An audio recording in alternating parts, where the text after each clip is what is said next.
Hi guys, here we've got Redmi A1 and let me show you how to change the date and time of this device.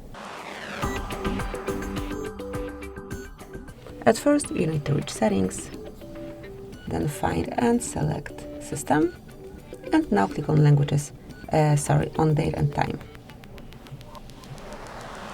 Here. To switch date and time you have to turn off automatic date and time, so just tap on off and now select date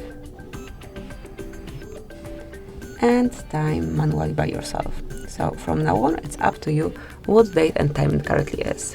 This panel also allows you to change the time zone, so switch off automatic time zone and then select the one from the following list. So let's pick the region at first and then time zone if available. So that's it. This is how you can switch date and time. Thank you for watching. Please subscribe our channel and leave the thumbs up.